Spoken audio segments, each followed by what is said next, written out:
Good morning, Jem. Morning, Nick. How are you? Smiling, happy and loving life. And looking dirty. Well, For those that know you've just got back from holiday. can we go with just I don't bronze like you do. So You look very healthy. Did you have a nice holiday? No one cares. I do. Just say yes or no. Yes. Good. Right. Anyway, let's move on because people don't want to hear us. We have today someone who I've wanted on the show for ages because she is, what's the best way to put it? She's very understated. I don't think she knows how awesome positive an impact she has on people. Yeah. Very bubbly, very happy. And one of the people that also smashed that stereotype of all people in finance are dull. Yes. Without further ado, we have the amazing Louise Gladwell from Kingsley. Welcome. Hi guys, thank you. That was a Do you like great the intro? introduction. Love that. I don't know if it was as good as the one at brunch, which you asked me to do. No, I'd say that was a 8 out of 10. Okay. Oh. Which one? The brunch one? No, this one. Oh, okay. I'll take, well, That was guess worse. what? 8 out of 10 on You winging it is smashed fine. it at brunch. Okay, all right.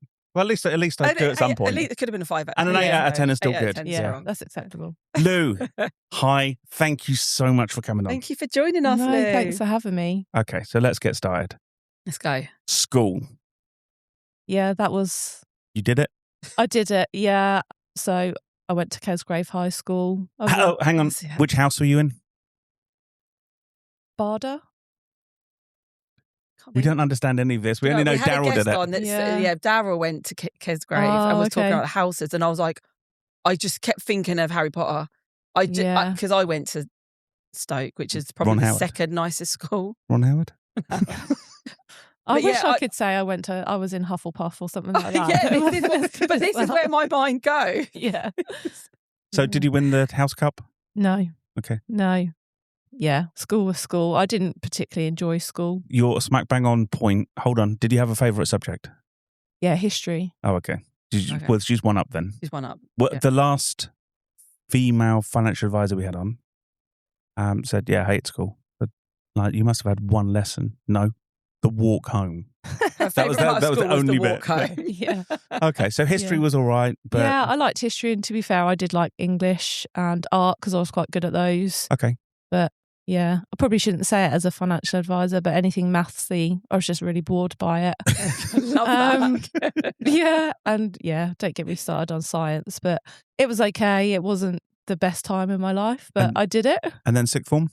No, I didn't actually. I left school at 16 and got a job in insurance, actually. Hang on. Was it the same one that everyone else did? Churchill's or? No, it was Morgan Law. I don't know if you've heard of that. Sounds posh. They're a broker. That sounds a lot. Yeah. Yeah. No, that is in Ipswich, though. A lot of people I know went to you had the AXA, the Willis, I went to Morgan Churchill. Law. Yeah. That sounds so posh, doesn't It it? does sound posh. Oh, Yeah. you? Oh, hi. Hi, I'm Lou from Morgan Law. Yeah. What did you do at Morgan Law? Yeah, so it was an insurance broker, so dealing with claims. So you actually did claims, not just like outbound telesales. Yeah. Please give us your claims. insurance. Yeah. So that was okay. That was my first experience into what I say is the real world, 16 years old. Yeah. Working with grown-ups. I didn't have the best time at school and just thought everyone was horrible. And then I went and worked with grown-ups and I was like, this is awesome. Oh, okay. I just thought you were going to go to Morgan Law and go, they're even worse. No. In this life. Yeah, sorry. No. Big up Morgan Law. Yeah. Obviously, these are the Yeah. people. And I got to earn money, which was great. I was very determined at a young age to earn money. Did you have the drive at when you joined Morgan Law that within 3 months it's like, I can get promoted and I can manage this and whatever, or just I just get paid? I was just quite shy, quite innocent, and just happy to be paid. So I didn't enjoying really paid. have. And look at how it changed. Yeah. I wouldn't say I had any real drive at that point. It was just, this is amazing. I feel like a proper grown up at 16. I've got money coming in. Yeah. And, Yeah. Who was the guest we had who just said, I just wanted to wear a suit? Well, literally, their whole goal in life is I don't care what I do, I just need to wear a suit to do it. Oh, I can't remember who that was. Yeah, we'll come back think to it. about it. Yeah. Anyway. That was, I just wanted to put a suit on. Yeah. So Morgan Law, how long did that last? Not very long, to be fair, because I then, should I say this? I then got offered another job for more money somewhere else about 10 months later. Okay, so you And that full-on was mercenary. Yeah, and that was insurance as well, but that was motor insurance. Hang on, Willis, AXA, Churchill. No, they were called Highway Insurance. Completely avoided Where's all she these. going all these, like, hang on, you are from Ipswich, right? Yeah. You hadn't moved away to somewhere else. No. So you do insurance, but not any of the big three? Yeah, none of the big ones. I remember having an interview at Willis. I must have been about 17, and I just got really scared when I walked into the building. It was really overwhelming, and I thought it looked a little bit like prison. Love that. Just the layout of the office. I was like, this is no. I can't be here. Yeah. And by the way, thank you very much, Halo, for taking on that building for the next 25 years. Welcome to prison. Yeah. Okay, so you've merked yourself out to Highways. Yeah. Then what happened? Someone offered you something else again and you went? Yeah, pretty much. For the more money over there, I'm going that way. From the ages of 16 to 19, I bounced around various insurance-based companies. Were you making applications for all these jobs? Yeah. Oh, okay. So you literally were just going, I won't bother asking for a pay rise. I'll just take another job. Find another job. Yeah. I obviously, I thought I knew best because I was a big grown up with a big job, but I think I was just trying to find myself, and I didn't know what I wanted to do. I wasn't one of those students at school that had a goal in mind. I want to do this job. I literally had no idea, but I also knew I didn't want to go to uni. So yeah, an office job doing insurance admin seemed like the best fit for me at the time. Exactly the route I went down. I didn't know anything else. I just knew I did not want to go to uni. Yeah. I was exactly the same. I did a sixth form for 6 months. To work out I've done it for 2 weeks. This is not for me. I've done it for 2 weeks. So but that's when they kicked you out. That's when I got kicked out. Yeah, they realised it's not for you. They went, oh, have you got your national record of achievement? And they go, oh, it's from Stoke. Yeah, what are you doing for doing further education? Get out. You don't belong here. Yeah. Okay, anyway. So you say 16 to 19. So what happened after 19? So at 19, I then applied for a temporary job at a company that was called Suffolk Life at the time, which was then Curtis Banks and now Nucleus. I don't know if you've heard of that, but they're a pension provider. I know Suffolk Life. Yeah. In Curtis Banks, Yeah. So I got a temporary job that was meant to be for a month, and then my boss at the time was like, you like it here, we like you, do you want to stay? I didn't have to have an interview. It was like, yeah, I'll stay. And so I was dealing with quite complex pension stuff. It was all commercial property being held in SIPs. Okay. And that was And you enjoyed that? I loved it. Oh, wow. Absolutely loved it. Yeah, it was all very technical and very complex and very varied. So had you kind of taken this thing of going, and let me see if I can speculate this. So at school, maths you hated because it was boring and probably was just numbers with no purpose. Mm-hmm. When it then translates into this is someone's actual SIP or this is, a real property and real gains and real income. Yeah. Once they stopped being numbers and started being money. Yeah. Suddenly you fell in love with numbers. I loved it. And you may have heard me say, I think that's where my love of pensions started. All of the rules. I was saying to Colin this morning, I was getting really nerdy. I was just like, just love all of the regulation around pensions. Right. And when I said, like, we're getting rid of this whole, the personalities behind finance.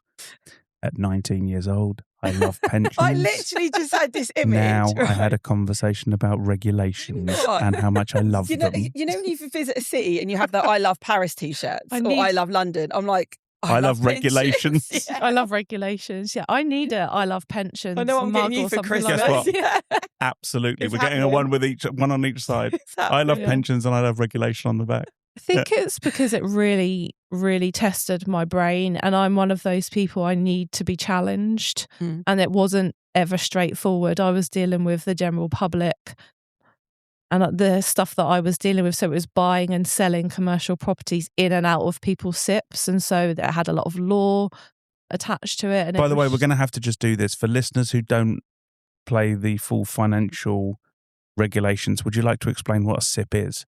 And let's see if we can get you to properly geek out here.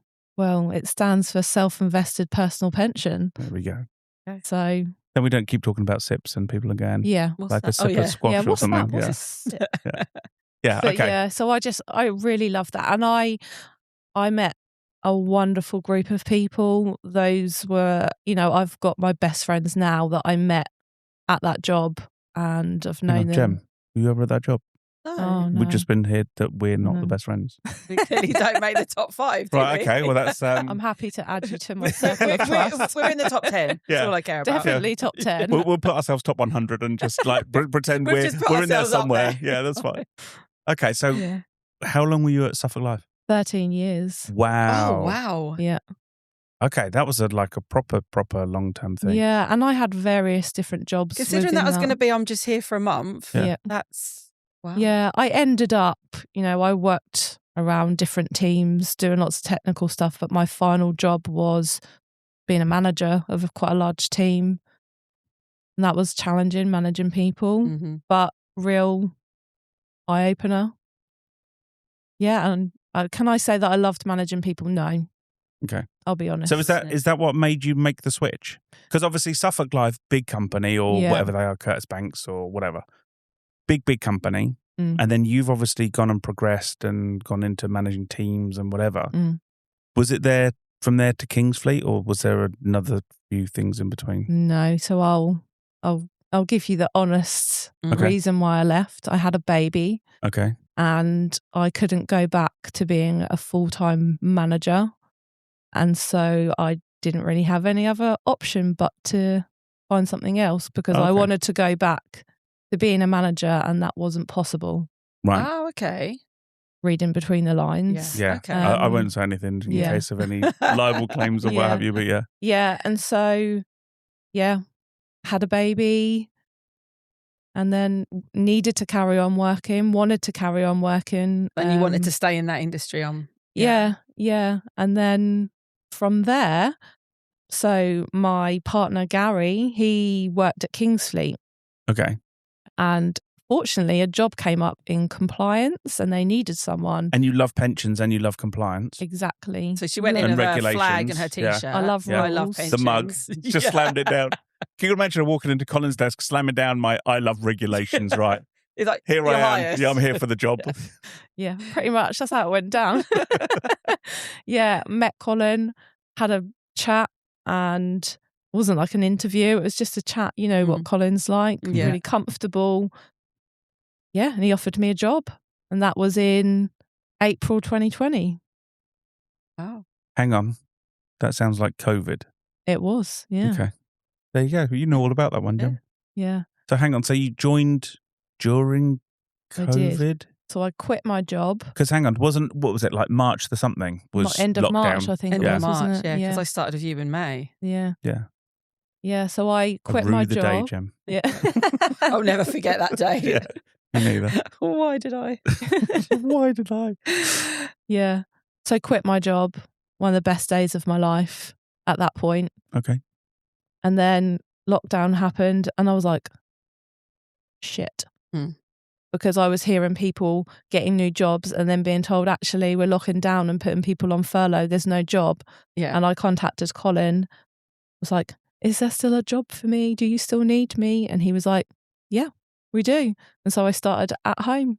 You see why me and Lewis are connected? Because that's the same journey as me. Identical story. Yeah, but she's just much nicer. Yeah, Can you not learn? You actually got the best of it. You got the worst. I got the worst on that too. Yeah. Okay, so you're now starting a brand new job in furlough. How did you get on with like office chairs and laptops and stuff? How did all this happen? Because I know the chaos we had trying to get Jem set up. Yeah, I feel like it was a bit of a blur. I just got my laptop. I think Gary must have brought that home for me. And then, it was just meeting people on Zoom. Yeah. And really being thrown in at the deep end. How did you find like probationary and like training and systems and stuff while you're doing it all through Zoom? Right? Really hard. Yeah. Yeah. So we had completely new systems. And for me, whilst I loved pension regulation, going into a financial advisor firm, it opened up everything. And I was dealing with stuff that I'd never dealt with before. But I am that type of person, and I always say it to Colin, throw me in at the deep end and just see what happens. I'll either sink or I'll swim. And fortunately, I swam. Nice. Gary did help me with the systems, but there was stuff that I was doing in my first month that I was like, what on earth am I doing? How am I doing But this? I guess obviously you've gone from a big firm where you can deal with one niche Yeah. And now because you're in a small firm, it's always like, yeah, just roll up your sleeves and get on with it. Yeah, pretty much. Yeah. But I loved it. I loved going from a big firm where, dare I say it, you are just a number, or that's how I felt. I virtually walked into Kingsfleet, and Colin's given me a level of trust to just do the job. Yeah. And I'd never been treated like a proper adult before. That's how it felt. Yeah. And then my new boss is like, yeah, as long as you do your hours, don't mind how you do it. Like, because we had a young family. Yeah. And so I was working around that whilst homeschooling and dealing with a 15-month-old, and also dealing with Gary, because he was hard working in lockdown. Yeah, but all husbands are supposed to be hard work. It's our job. Yeah, he was hard work. Yeah, what we're supposed to do. Yeah, it's like working, he's hard work. Yeah. He was hard work. Yeah, that's what we do. It is. That's what we do. Yeah, I could tell you a whole nother theory, but it would probably get me in so much trouble. Yeah, so I'm not going to tell don't that do one. that. Okay, so how did it kind of get to, because it sounds like you're not so much a number, because obviously you're an important part of Kingsfleet, but you're part of a big team. But now we kind of almost see you as the number 2 at Kingsfleet. I know, by the way, there's probably a whole load of other people at Kingsfleet going, what the hell is he talking about? What does he know? And by the way, that's not from Colin, it's just how I see it from the outside. Like, as time goes on, you're like the future of Kingsfleet. Yeah. How did it get from one to the other? Well, so Gary and I, we'd been together 7 years. We actually met at Suffolk Life. We sort of knew each other, and then... Oh, so he worked at Suffolk Life before he went to... He did, oh, okay. yeah. And we both actually had prior relationships, and we were both divorced. And I'm sure he wouldn't mind me saying this. He sort of latched on to me, and I was like, who is this person? Why is he talking to me? Like, almost like he was befriending me. But obviously I know now that he had a thing for me, and we became a couple. As a general rule, if a man befriends a woman, just in case you're still a little bit naive about that, generally they're interested. Yeah. Yeah. But for me, I was like, just won't leave me alone. Where's this guy? What does he want? Yeah. And so, we built this life together, had our son, both worked at Kingsfleet, both doing very different jobs. He was a financial advisor. I was compliance. So I took great joy at times in telling him when he'd done stuff wrong. I bet. Absolute joy. Can we look under regulation 13.6? Pretty much. It states you can't do that. Yeah. There'd be times. So when I first started, there was 3 advisors. So Colin, Gary, and another guy. And whenever I was checking work, I would always be really careful with how I gave feedback to the others. But with Gary, I could be like, what on earth is this rubbish? What the hell is this? Yeah. Do you know anything? Yeah. So by the way, here's some crayons for the next one you fill out. Yeah. So I love that. Yeah, life just went on. We got married in September 2021. Mm-hmm. So hang on, was that in between lockdown? Was that the weird 12 people, 30 people No. thing? So they kept us locked down until May 2021, and we were stressing. So we're thinking, are we going to be able to have our proper full wedding that we want? But thankfully we did. We were able We were open by that. Okay. Open. I forget how it's such a blur, isn't it? She's missed a trick there. You should have said, I was limited at 30. That's why you two didn't get an invite. Yeah. I mean, we didn't know her, but obviously it's still important. Yeah, such an amazing day. Fast forward 6 months, and the 3rd of April 2022 is the day that left me devastated and traumatized, and I think it will for the rest of my life, because sadly Gary died suddenly at home. Oh, okay. So for a few weeks before he died, he'd said to me, I've got this terrible backache. But we were renovating a house at the time, young family, tired because there's kids, doing physical labour at the house. And so he just put it down to just got a backache because I'm doing loads of work. But actually what I know now is that his heart wasn't okay and he had a heart attack at home in bed next to me. Yeah, I remember it was about 6:30 in the morning. As a lot of wives do, they want to turn around and tell their husbands to shut up snoring. Yeah. And I turned around to tell him to be quiet. And when I turned around, I knew he wasn't okay. I could tell. So it wasn't a snore. It was like just a really loud exhale. And I could tell by his face. I think deep down I knew he'd died. But I just grabbed my phone, called the ambulance. And then they said to me, you need to give him CPR. Is he in bed? Yes. You need to get him out of bed. Now, Gary was about 6'2", very broad, big, lovely lad. And I had to get his body out of bed. And I was like, I can't. And she was like, you need to get him out of bed. And my concern was, I'm going to have to yank him out of bed and I'm going to hurt him. And she was like, it doesn't matter, just get him out of bed. So I pulled his legs out of the bed, got his arm and just literally yanked him onto the floor.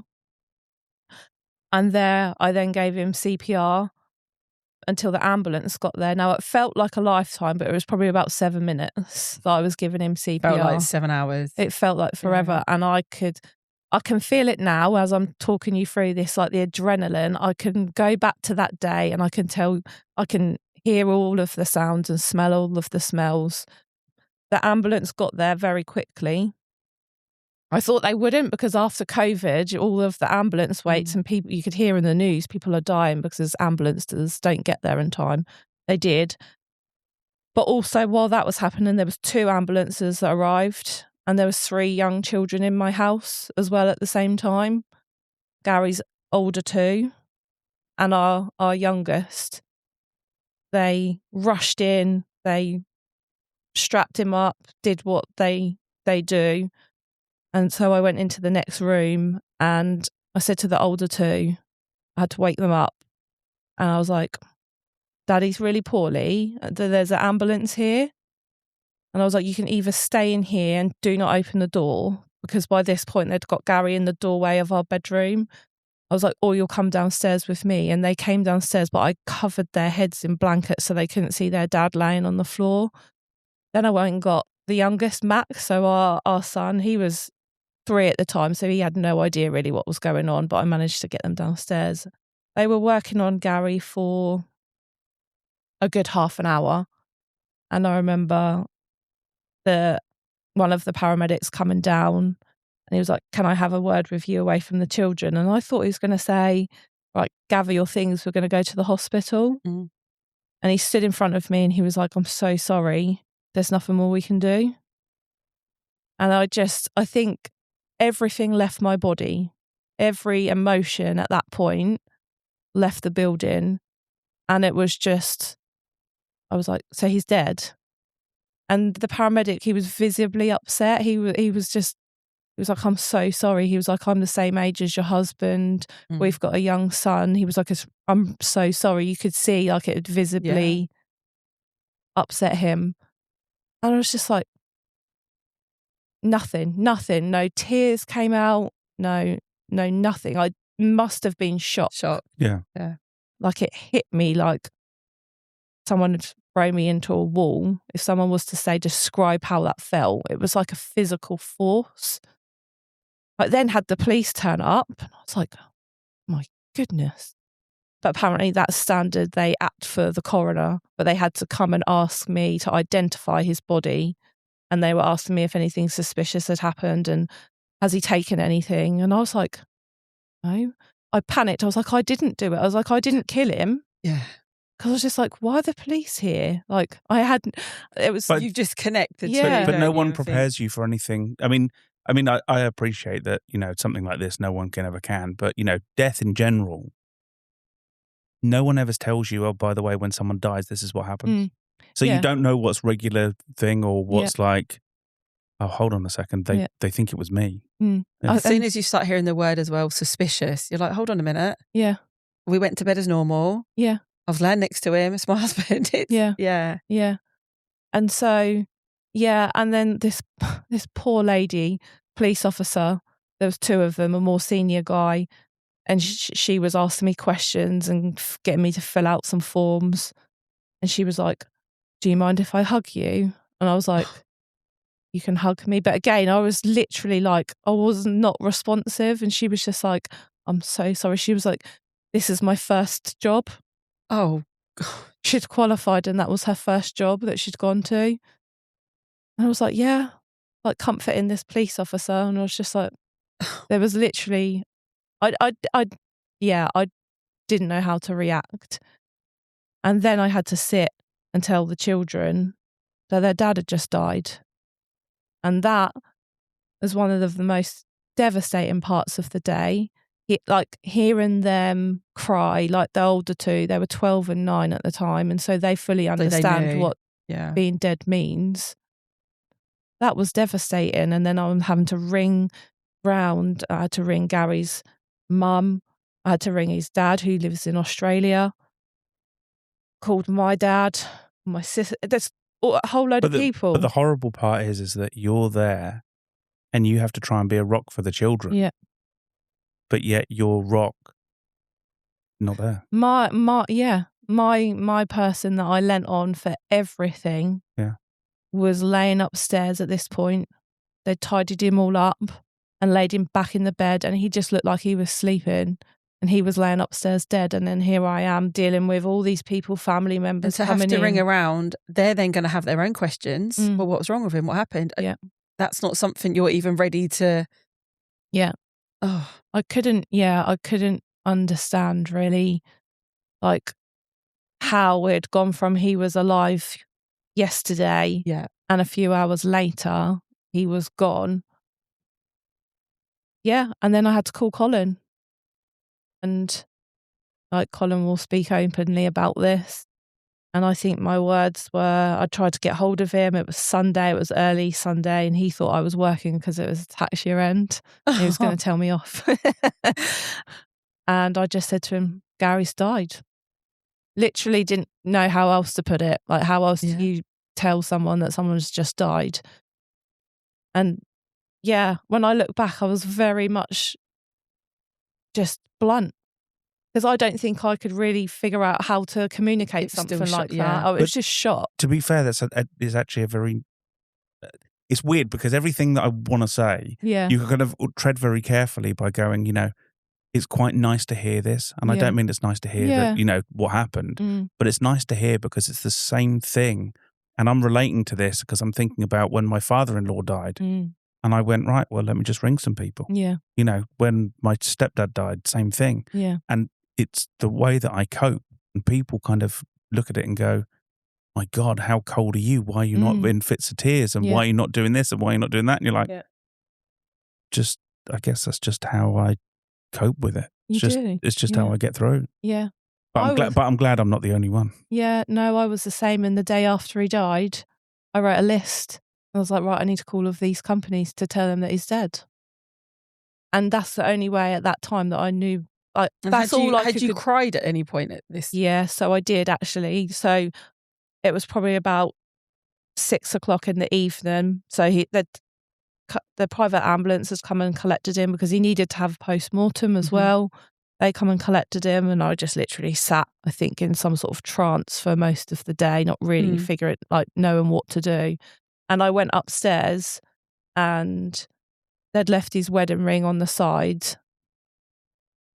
and his wedding ring was next to mine because I never slept in mine. And I just burst into tears. And I was like, I remember sitting with his sister came up to see me. I was like, that was at this point I was hysterical. Like, I'm never going to see him again alive. I'm never going to be able to talk to him. I'm never going to be able to tell him. That's when reality literally just hit me. And then, it went back to shock, I think. And so for the next few days, it was all about, right, I've got no control over what has just happened, and there's absolutely nothing I can do to bring him back. So I need to organise. I need to plan. I need to do something. But maybe that's just your way of dealing with the helplessness of it. I'm so so helpless, I can't do what I want to do. So what can I control? So instead, what can I have? Yeah, I would absolutely agree with that. I was trying to get some level of control over the situation. Yeah. But Gary, because he's a financial advisor, he dealt with all of the finances, all of our accounts. Thankfully, we had a password spreadsheet. I know compliancy people will tell you not to write down your passwords, but thankfully we did. And so I was able to go through and sort all of that out. But he was the one that dealt with all of it. And I was thrown into a situation where I felt like I had no idea what I was doing, but I don't know if that was because I was so overwhelmed by all of these other feelings that were flooding me. But it was almost like I was trying to keep myself afloat. And every time I tried to do something, another wave come and washed over me. And that's the only way I could describe those. You're like in a boat, maybe, and you're being crashed against the cliffs. Every so often you have a minute to rest, and then another wave comes. And it was relentless for months and months. It must have been just... See, this is the thing again. I know before the episode when we spoke about, and said, can we talk about this and can we go into this and stuff? And, as I said to you, I think there'll be a lot of people that listen and go, yeah, I need to hear this because I can relate to this or I can do this. I'm literally going back and going, I want to play this episode now back to my mum because my mum, same thing when my stepdad died, and she had for 30 years, hands off, never dealt with finance, never dealt with this, never dealt with this, never dealt with this. And when he died, I was with her at the time he passed. And then the following day, I spent the next 10, 14 days with her. And it was like day one. And she said, well, we just need to sort things out. And I said, okay, great. Well, where do you... She said, well, I don't know. Yeah. I don't even know how to log onto the computer. I don't know this. I don't know this. I don't know this, because he just dealt with it all. Yeah. And, mum at least had me there. You've got a 12-year-old, a 9-year-old, and, a 3-year-old that you're trying to deal with this and, basically on your own. Yeah. And I felt very, very alone. And now that's not to say that I didn't have supportive people around me, but I felt like none of you have any idea whatsoever. They can't relate. It's impossible. No. And it's then that, everybody that knew Gary lost the same person, but it's all so very different. Yeah. Yeah, and it's just, when I look back, I was so angry. And that was one of the things I struggled with the most. I'd go out. I guess were you angry at him? I was a bit angry at him, yeah. I remember driving along when I first got in the car again and shouted at him, you promised you'd never leave and you've gone and died. Those are my words. How could you do that? I was so angry, but I was also angry when I went out and saw families. Now, they weren't doing anything wrong, but I was like, why have they got their family and mine's dead? I felt like I died as well. And I would say the Lou that Gary knew and loved died with him. Now, I'm not saying that means I'm a worse person. I'm actually... Well, no, I think we've got Lou version 2. Yeah. Lou version 2. The one that was with him just vanished. But it has to. There's no way you can go through that without having so many scars and so much of your, life is going to shut down. It has to. Yeah. I lost all my confidence because I think he was my biggest cheerleader. And then... It was your safety net, wasn't it? He was. And so I literally lost all my confidence and I went back to work. Colin and everyone at Kingstreet was really supportive. Come back when you're ready. And I went back 5 weeks after he died. I needed to do something, and I also needed the kids to have routine. Yeah. Have a bit more normality. Yeah. And Gary was the main earner. And so I was like, oh, bloody hell, what am I going to do? So I literally was terrified.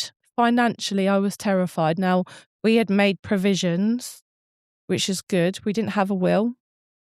We didn't actually have that much because we'd both come together after a divorce.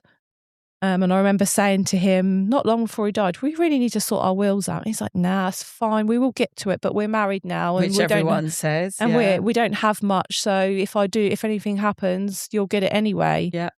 But it just makes it so complicated because people come along and they're like, oh, Gary wouldn't have wanted that, or he wouldn't have wanted that. And these are things that got said to me, and I won't name any names. I was pushed and pulled in all different directions, being told that I didn't know what Gary wanted, and that was hard. By the way, I'm going to say this, and the nice part is I don't know the people, and I don't know the circumstances, but they're dickheads. Yeah. Yeah. Guess what? That's where I'm going to sit there, because as far as I'm concerned, I don't even care. You guys were family. The moment that you got together, the moment that you guys, showed that commitment to go get your place, get married, whatever. Yeah. Your family. Yeah. You're number one most important person. And I think that was quite difficult for people to understand, that we chose each other. We were best friends. Yeah. He was my best friend who knew everything, and I knew everything about him. And then I was being told, but you don't really know what Gary wanted. And so that was really hard. I felt like I was losing the plot at times. Sadly, the people say that, and you really see people's true colours in death, weddings, anything that people feel like they need to have their say, or oh, we knew that person better than you did. It doesn't need to be like that. It doesn't. But yeah, I went back to work, and I was really keen for everyone to still talk about him. I didn't want anyone to feel like they couldn't mention his name because I'd have a breakdown. I said, look, carry on. If it's too much for me, I will walk out. I'll go and take a break. All of his stuff at his desk was left as he'd left it on the Friday. So he died on a Sunday. Everything on his desk was left. Obviously not confidential stuff, but everything was left as he left. Clients were still looked after. Everyone was still looked after. I'll just put that in there. And then a few months later, they were like, would you like to have Gary's desk? And I was like, yeah. And to this day, his drawers still got his stuff in it, still got pads with his writing in it, which makes me laugh because he used to strangely write in capital letters for everything. And it was actually the other day when I was like, I opened it up and I was like, that's Gary's handwriting. And so everything is just mainly as he left it. In a weird way, that give you some comfort? I think so. In his, yeah, it was weird. I'm not going to lie. The first time I went back into the office, because I worked part-time, he was there all of the time. So we'd walk in together, and I sat the opposite side of the office, but I could see him. Yeah. And when I went in, I knew that he wasn't going to be there, and it was odd. Yeah. But sitting in his desk, it's like, yeah, lucky bugger. He got a really good nice desk. Over this side of the office. Yeah. But I was just really keen to make sure everybody else was comfortable. I was very aware that I wasn't in a good place. I'd be a liar if I said that I wanted to be alive. I didn't. However, my son and Gary's oldest, my stepchildren, they needed me. Like Max was 3. He couldn't get up and feed himself and get himself dressed and take himself to nursery. So one day he will know that he saved me. Mm-hmm. And I truly believe that, as well as me having my job. Like, I think having a purpose in a time where you have no idea what's going on, you've got no certainty about your future anymore. I needed my job. But that's the thing. I mean, I suppose it's a nice thing because you always feel you're going to be strong enough to keep going. And there's times where I think people will wake up and just say, I don't want to do this anymore. But to be able to have, your son, your job, and go, these people depend on you. Yeah. And that's the reason that you can go. Has it changed the way you look at work now? That if you see people who are talking about pensions or estate planning or setting themselves up for life, do you look at it differently now? Yeah, I do. Because it wasn't that long after Gary died that I sat in front of a young couple with Colin, and they said they didn't need life insurance because nothing was going to happen to them. Yeah.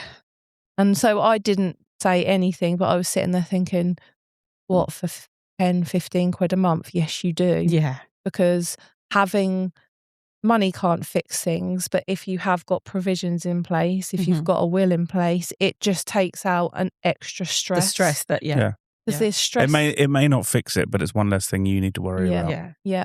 And so I will, whenever I see people and they don't have these things in place, I will encourage them. I won't sit there and say, oh, by the way, this happened to me and this is why you need it. But I will encourage people to. It doesn't matter how old you are.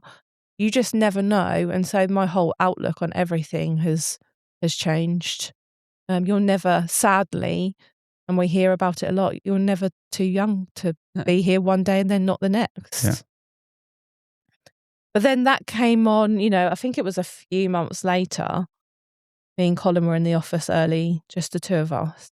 And I happened to say to him, I had this conversation with Gary not long before he died, and he kept encouraging me and saying to me, there's not enough female financial advisors out there, Lou. I really think you could do it, because I was doing my exams anyway from a compliance perspective. And I was like, what are you talking about? I do compliance. I tell you when you've done something right or wrong. I don't. Yeah, I'm effectively your boss. What are you telling me that for? Yeah. And I told Colin, and he was like, well, that's funny that you should say that, because I really think you could do it. And in that moment, I was like, let's do it. Let's do it. What have I got to lose? Was this like your Rocky montage moment? Where you're like, right, okay, this is it. Now I've got, this is Lou version 2. Yeah, from all that self-doubt and, I don't know if I can, do I know? Just, let's go. Yeah. Do it. And so I did my exams. When I look back now, I'm not one to big myself up, but when I look back, I'm like, I was widowed, a small kid at home, just the two of us, Single and I did my mum, exams, and I did it, and I got there. Don't ask me how. I think it's just this determination. I'm determined. I think if you ask people that know me, how would you describe Lou? And it would be determined. And I sat there and I was like, if I can be in a position where I sit in front of a version of me in a few years' time and I tell them, I've got you, I can help you with all of this financial stuff, but also I know how hard it is, but it will get easier in a way. What more could I want? Yeah. For me, if I'm just helping one person by either telling my story or helping someone organise their finances in some way, I'm winning. Like, I want to give that back. And how proud would Gary be? He'd be so proud. He wanted you to, this is what he said, like, you should do this. And he'd be like, yeah, and you're way better at your job than than you're me. better than me. Yeah. Yeah, you're doing the same thing as I did, just with less mistakes. Just a lot better. Yeah. So do you find that, and this is the thing, sometimes you kind of almost have this phoenix from the flames, and I'm not saying that, it takes someone dying to, change your outlook, but it naturally is going to. Yeah. Do you find that you kind of have this outlook on life that says, do you know what, today could be my last day, I'm just going to make the best of it? Yeah. And it does sound cheesy because you hear it a lot, but it is just telling those people that you love them. Yeah. Because, do you know what? And the day before Gary died, we'd had a little bit of a tiff, as husbands and wives do, and he was irritating me, and I was just like, you're just really irritating me. That's what husbands are programmed to do as well, by the way. And so we were a bit shitty with each other, but in the evening we were like, really sorry about earlier. Like, I'm sorry too. Yeah. Love you. And we both went to bed telling each other how much we loved each other. And I'm so glad, because I'd be so peed off with myself if I'd been stubborn, and I can be. And you'd swear about him even more in the car. Yeah, I would have done. Yeah. But absolutely, it's just, obviously we need to have money to live and enjoy ourselves and all sorts, but it does just make you think, I could just be gone tomorrow. So why am I stressing about the really small things that it doesn't matter? It doesn't matter. Yeah. And that's my thing now. So, things happen in the world, at work, wherever. For King's Fleet, people come and go. And someone asked me about that recently. How do you feel about the changes in the team? And I'm like, well, no one's died, have they? We roll with it. Yeah. We adapt. Yeah. Because you have to. And people have said to me, you're so strong. Like, okay, maybe, but I didn't have a choice. Well, I did actually. I had a choice. I could have locked myself away and been a really crappy parent. Keep going or don't. Yeah. And someone said something to me really early on. They didn't know Gary, but they said to me, he wouldn't want his death to be the thing that defined the rest of your life. And I was like, do you know what? He wouldn't. He would have told me, get yourself up, go to work, look after Take Max. care of our son, yeah. Yeah, and get on with it. He wouldn't say, don't be sad, of course. Like, of course we'd be sad, but he'd be like, live your life, Lou. Like, live it. And so I'm not doing this and living a life for him, but he was so right. He would have been so right. I always remember, I can't remember who it was who said it to me, but someone once said to me, they said, be the main star in your book. So your life is your story. Yeah. Be the main character. Don't be an extra in someone else's. Yeah. And that one really stuck with me. And I always encourage everyone else. It's like, look, you're going to have your partner and you're going to have this and you're going to have that.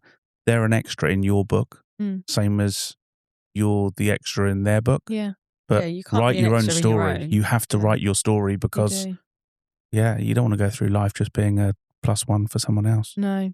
And so I find myself doing things now, like I massively push myself out of my comfort zone in every part of my life, because what have I got to lose? Yeah. Like the whole becoming a financial advisor, there was times where I was thinking, can't do this. And Colin would say, yes, you can.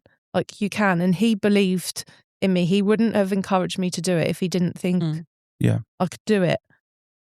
But I just, get me talking on a podcast or ask me to stand up in front of or come to a networking event and stand up. Come to networking. All of that is naturally outside of my comfort zone. But the more I do it, I'm like, yeah, because what have I got to lose? I've got nothing to lose by trying to be an even better version of myself. And you're going to help a lot of people. That's what I want. Guess what? If the show is listened to by no people, you've at least helped one. Yeah. And thank you for that. Yeah. There we go. Brilliant. Right, do you have questions, Jem? I don't have any questions. I do. I wrote some down before. Hold on. Did you? Oh gosh, he's getting his book out. Oh no. I wrote some special Lou questions. I can't wait to say no comment. Some quick fire ones for you. Okay. No comment. Right, which one should we go with? If someone wants to be an IFA, what's your best advice for them?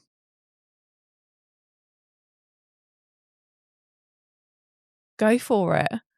You've got, it's not all about numbers. It's not. People think that being a financial planner is all about just making more money, but it's not. I think you need to make sure that you're good with people and you have compassion and you can listen, because the amount of people I sit and I listen to, like, that's all a lot of people want. Yes, they want the reassurance and the guidance, but tone up on your people skills. Like that. Okay, ready for your next one? Yeah. Generically, and I understand everyone's going to be different, and you're going to caveat this. What would you say the top 3 investments are for people? Oh. Okay, generically. Generically. I understand everyone's going to be different and it's going to be very individual. Yeah. But if you just had to pick them, it's like pension, IFA, buy-to-lets, crypto, whatever. Yeah, so my where would you say the 3 things that people should aim to have? ISAs. That number 1? Yep. Okay. Do you want to know why or just list them? No, just top 3. ISAs, pensions and investment bonds. Perfect. Guess what? Okay. If they'd like to know why, you can reach out to Louise Gladwell at Kingsfleet. Absolutely. Right, and I'm going to give you your final question to wrap up. What do you hope tomorrow brings you?